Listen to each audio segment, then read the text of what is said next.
Welcome back. For this installment of our little series, Steph, the girls, and I ventured up north to Tawas Point State Park. On our last trip, we went freeway driving to Bay City and found the footage to be a little boring. So for this trip, we decided to get about halfway there on the expressway, then take back roads the rest of the way to get some better video that does a much better job showcasing the beauty of our great state.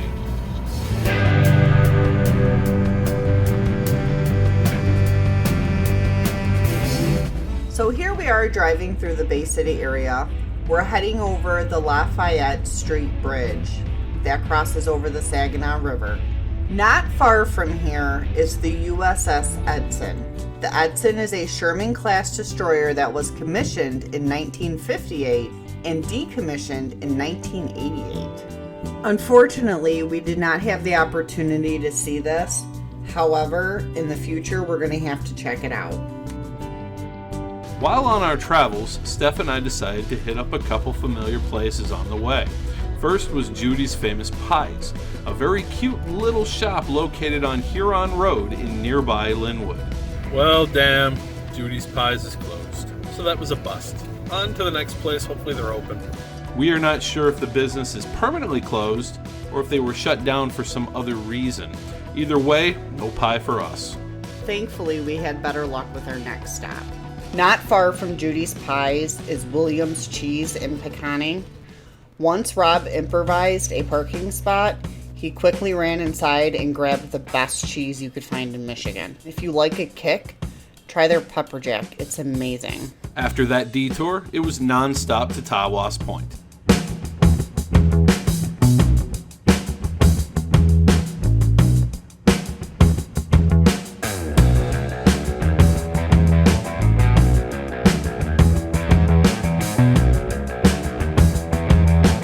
Finally, after a few hours, we made it to the campground. Tawas Point Park is about 3 hours north of Detroit.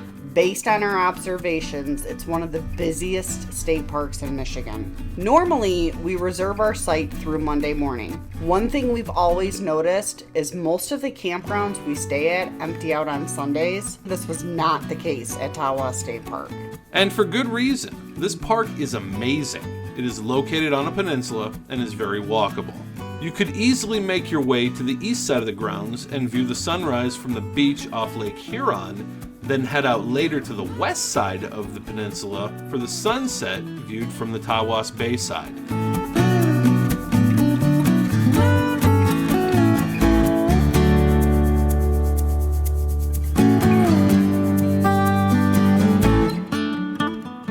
Tawas Point has been affected by the rising water levels so much that a good portion of the park is still flooded from earlier this year, despite the fact that it's been relatively dry this summer. This line of trees is normally on a beach that connects to the day use area to another patch of sand that is accessed by trail. Not only is the beach partially underwater, the trail appeared to be as well.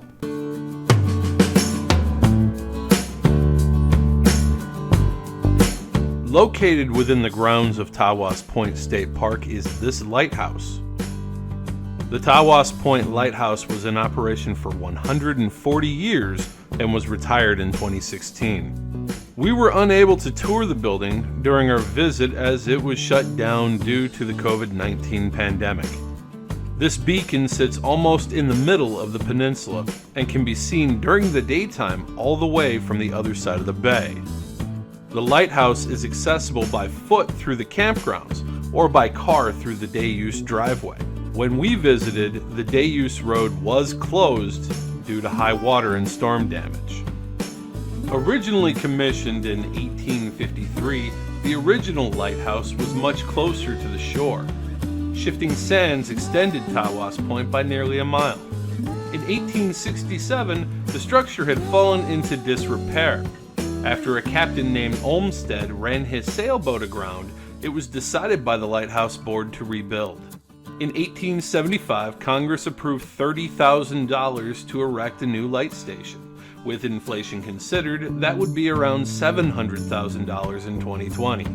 This 70-foot tower is that building. There are no known images of the original lighthouse in existence. The house attached to the tower was not built on location. Rather, it was moved from town and placed on the foundation back in 1922. It was the keeper's dwelling until 1953, when Tawas Lighthouse was automated and the station was closed. The Coast Guard sold the station to Michigan's DNR in 2001 and has been a tourism destination since 2003. One thing that's interesting about Tawas Point were all the little walk paths around the park that led right up to the shore. There is even a beach intended just for your four-legged friends. We ventured out there, but Dakota didn't seem interested. She doesn't want to be any part of this. She's never been in water. Steph and I enjoy wandering around looking at how other people set up camp. We tend to learn some new method. While we were visiting Tawas, there was a decent thunderstorm one morning that took out power to not just the city of East Tawas, but most of the surrounding areas for several days. We managed to luck out and be on the park's backup generator for most of the trip.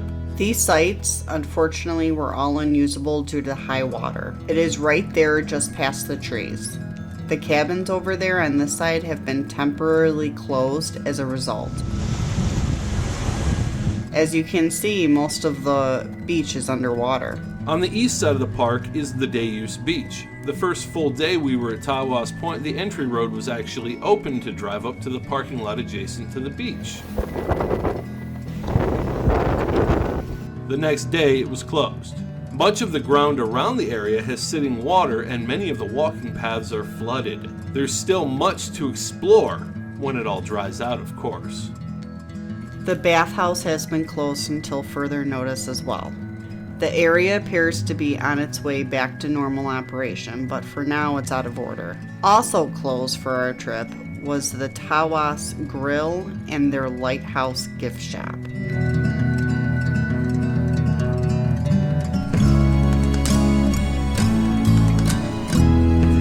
We have traveled to many of Michigan's great state parks, and despite its flooding problems at the moment, Tawas Point State Park really stood out to us.